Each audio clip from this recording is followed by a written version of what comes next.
Dependence is the greatest misery, अर्थात पराधीन सपने हो सुख नहीं, अर्थात पराधीनता सबसे बड़ा दुख है। आज जो मैंने टॉपिक लिया है वो है इन वाक्यों के अर्थ को समझे बगैर इनको बोलना नहीं चाहिए। पहले समझें इनका अर्थ और फिर बोलें। मैं उदाहरण के साथ सारी चीज बताऊंगा, नियम के साथ। You are to sit here. अब देखिए इसके बारे में सुनिए। Ravi, you are to sit here, अर्थात किसी दूसरे का आदेश वो आए हुए मेहमान को दे रहा है। किसी दूसरे का, उसके पिताजी ने, उसके चाचा जी ने, उसके किसी ने कहा है कि जब कोई आए तो ऐसा कर देना, तो वो आदेश जो है वो उसका नहीं है। वो नहीं कह रहा है कि आपको बैठना है, बल्कि वो आदेश बता रहा है दूसरे का कि यहां बैठ जाइए। You are to sit here, तुम्हें यहां बैठना है रवि, ये आदेश उसका नहीं है। यदि वो सीधे आदेश दे रहा है तो वो ये कहेगा sit here Ravi, sit here, sit down here Ravi. अगर वो खुद कह रहा है, यानी वक्ता का जो बोल रहा है उसका आदेश है, तो ऐसे बोला जाएगा सिट हेयर। वो तो ऐसे ही बोलेगा, please sit here Ravi, Ravi कृपया आप यहां बैठ जाइए। लेकिन अगर कोई उसके पिताजी ने, उसके चाचा जी ने, उसके किसी रिश्तेदार ने कहा है कि जब ये रवि आए तो ऐसे बिठा लेना, तो बोला जाएगा you are to sit here Ravi, you are to sit here Ravi, Ravi तुम्हें यहां बैठने को कहा गया है, ये अर्थ है। अब देखें अगला नियम। अगला नियम यह है शैल तथा विल का प्रयोग किन किन कर्ताओं के साथ कैसे कैसे करें। आई और वी एक ऐसे कर्ता हैं, ये दो। आई का अर्थ होता है मैं और वी का अर्थ होता है हम। इनके साथ शैल का प्रयोग साधारण अवस्था में होगा। मैं जाऊंगा, मैं खाऊंगा, मैं नहाऊंगा, मैं धोऊंगा, सब में आई शैल या वी विल का प्रयोग होगा। हम कहा जाएगा तो वी का प्रयोग होगा, वी शैल का प्रयोग होगा। आई और वी के साथ विल का प्रयोग साधारण अवस्था में नहीं होगा, शैल का प्रयोग होगा। और बाकी सभी कर्ताओं के साथ ही, शी, इट, कुछ भी हो, नाम और कोई भी कर्ता हो, सबके साथ विल का प्रयोग होगा। लेकिन आई और वी जिसका अर्थ है मैं और हम, उसके साथ हमेशा साधारण परिस्थिति में शैल का प्रयोग होगा और बाकी सभी कर्ताओं के साथ विल का प्रयोग होगा। लेकिन यदि हम उलट दें, आई और वी के साथ करें विल का प्रयोग और शेष सभी कर्ताओं के साथ शैल का प्रयोग करें, तो क्या अंतर आएगा, इसको समझना जरूरी है। क्या जरूरी है? आई शैल राइट ए लेटर, मैं एक पत्र लिखूंगा, एक साधारण बात है। लेकिन अगर आज्ञा, वायदा, धमकी, दृढ़ निश्चय, ये चार चीजें किसी चीज में हो जाए तो हम इसकी अंग्रेजी बनाने की जरूरत नहीं है। ना आज्ञा की अंग्रेजी, ना वायदे की अंग्रेजी, ना धमकी की अंग्रेजी, ना दृढ़ निश्चय की अंग्रेजी, इनकी अंग्रेजी बनाने की जरूरत नहीं। सिर्फ विल और शेल का एक्सचेंज कर दो। जैसे आई शैल राइट ए लेटर, ये साधारण मैं पत्र लिखूंगा। I will write a letter, I will write a letter, मैं पत्र अवश्य लिखूंगा, दृढ़ निश्चय है मेरा, मैं पत्र अवश्य लिखूंगा।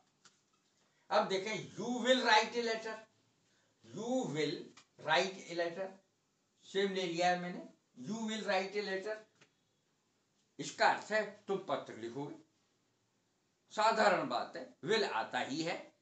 आई और वी को छोड़कर सबके साथ साधारण अवस्था में विल का प्रयोग होता है।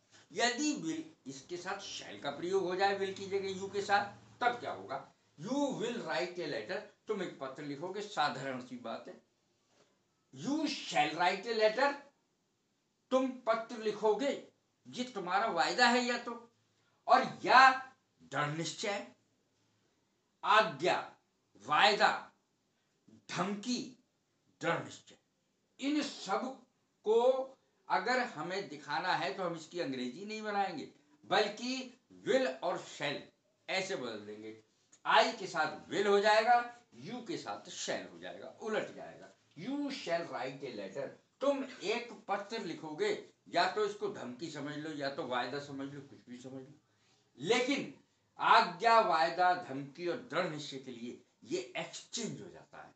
साधारण अवस्था में आई वी के साथ, आई और वी कर्ताओं के साथ शैल आता है, लेकिन आज्ञा, वायदा, धमकी और दृढ़ निश्चय के लिए आई के साथ विल का प्रयोग होगा और शेष कर्ताओं के साथ शैल का प्रयोग होगा, यदि इसमें वो चीज है, आज्ञा है, वायदा है, धमकी है और दृढ़ निश्चय। अब देखें अगली योजना बताने के लिए, the match is to begin at PM, इसमें योजना है 5 बजे मैच शुरू होगा, 5 बजे मैच शुरू होगा।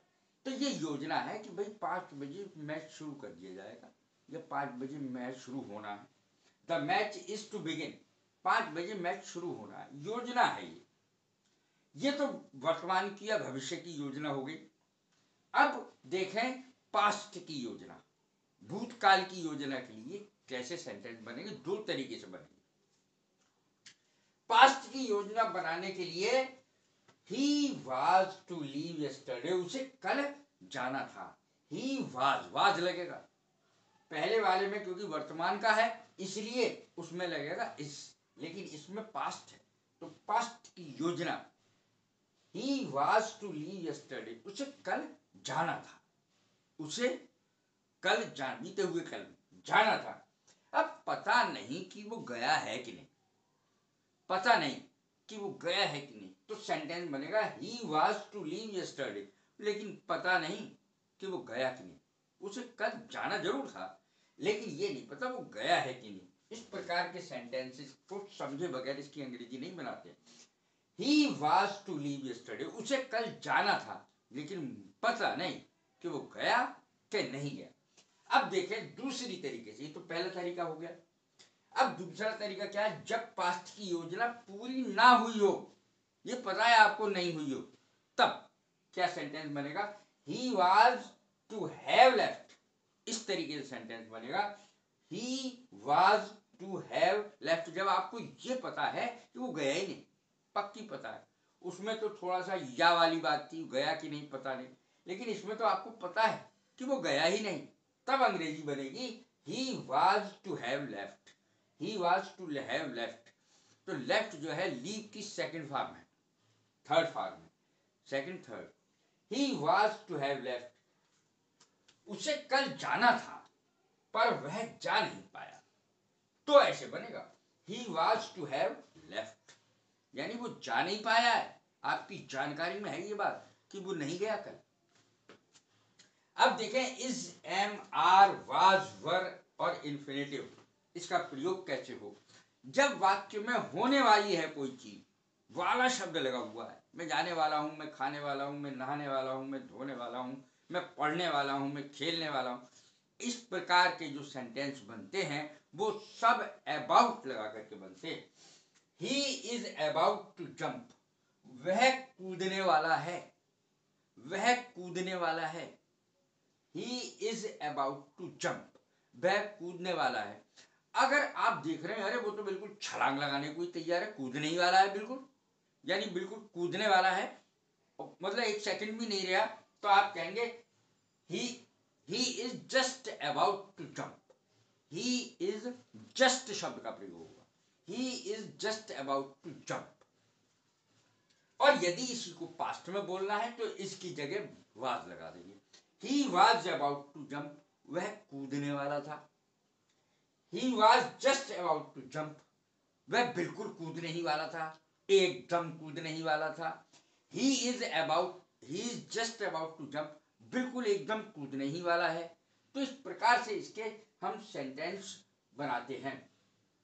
इसमें फिर से देखें, is, am, are, was, were, is, am, are कायम वर्तमान में लगेगा, और किसके साथ लगेगा, इज, एम, आर का प्रयोग कर्ता के अनुसार लगता है। जैसे आई के साथ एम आएगा, ही के साथ इज आएगा, दे के साथ यानी प्लूरल के साथ आर आएगा, सिंगुलर के साथ इज आएगा, लेकिन आई के साथ एम आएगा। I am about to jump, मैं कूदने वाला हूं।